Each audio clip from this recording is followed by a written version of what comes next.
السلام علیکم، میں ہوں آپ کا دوست، آپ کا ہوسٹ لطیف خان یوسفزئی۔ وائی نیوز کی اسکرین پر آپ مجھے دیکھ رہے ہیں۔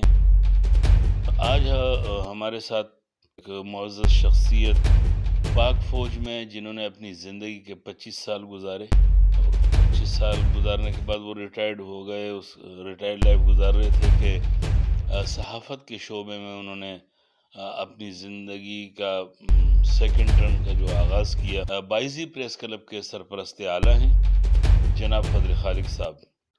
فضل خالق صاحب ہمارے ساتھ تشریف فرمائیں۔ فضل خالق صاحب السلام علیکم۔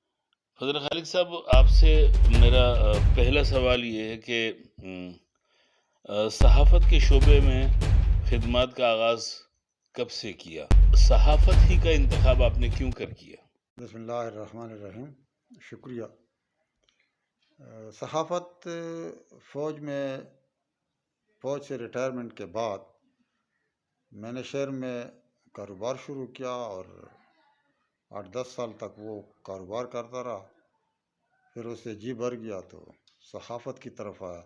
صحافت میں نے 1908 میں شروع کیا، اور پہلی بار میں نے روزنامہ اوصاف کے ساتھ اپنا تعلق جوڑا، اور میں نے روزنامہ اوصاف کے لیے اتنی محنت کی کہ میں کاٹلنگ کا واحد صحافی ہوں الحمدللہ کہ میرے پاس صحافت کا روزنامہ اوصاف کا ایوارڈ موجود ہے، جسے آپ خود بھی ملاحظہ کر سکتے ہیں۔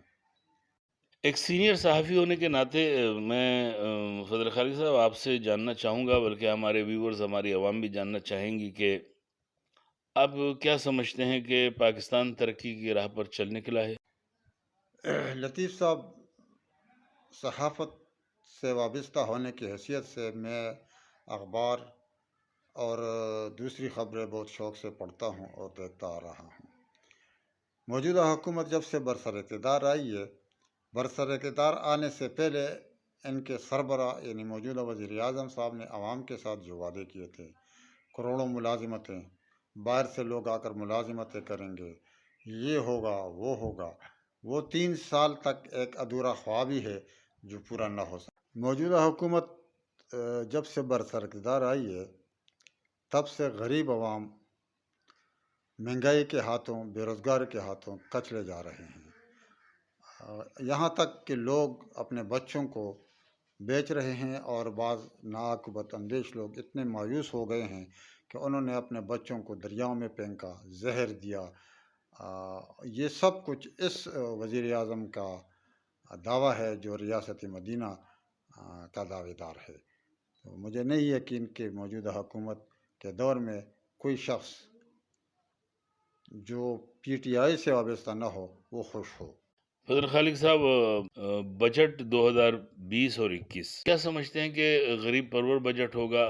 تمام حکومتیں یہ کہتی آئی ہیں کہ یہ جو بجٹ ہم پیش کریں گے، ہر دور حکومت میں ایسا ہوا ہے کہ ہم بجٹ جو پیش کریں گے اس کا غریب پر اثر نہیں ہوگا۔ لطیف صاحب، میں تو سمجھتا ہوں کہ پچھلے 3 سال میں موجودہ حکومت کی وجہ سے عوام نے جتنی مشکلات سے وقت گزارا ہے، جتنی مشکل سے وقت گزارا ہے، تو ان 3 سالوں کا مداوع تو ایک بجٹ میں ناممکن ہے کہ ہو سکے۔ حکومت کو تھوڑا بہت یہ احساس ہوا ہے کہ میں نہیں چھوڑوں گا سے اب عوام کا دل بھر گیا ہے۔ اب عوام کو میں نے کچھ دینا ہے، کچھ دے گا تو تب ہی مزید حکومت چل سکے گی، ادروائز اگر سلسلہ یوں ہی رہا جو پچھلے 3 سال سے چل رہا ہے، تو مجھے یقین ہے کہ موجودہ حکومت اگر دوبارہ الیکشن میں جائے تو ان کے امیدوار کینڈیڈیٹ جو بھی ہوں گے، وہ خواہ کتنے ہی پاپولر کیوں نہ ہو، وہ یقیناً ضمانت ضبط کروائیں گے۔ صحافت کے حوالے سے نوجوانوں کو آپ کیا پیغام دیں گے؟ میں سمجھتا ہوں کہ نوجوان پڑھا لکھا جو صحافت سے وابستہ ہونا چاہتا ہے، انہیں ضرور اس طرف آنا چاہیے۔ صحافت کو ہمیشہ کے لیے 5واں ستون کہا جاتا ہے، اور ہے بھی، بشرطے کہ صحافت کو امانت، دیانت اور شرافت کے لبادے میں کیا جائے۔ اگر ذاتی مفادات کے لیے صحافت کی جائے تو وہ صحافی کبھی بھی کامیاب نہ ہوگا اور نہ کبھی ہوا ہے۔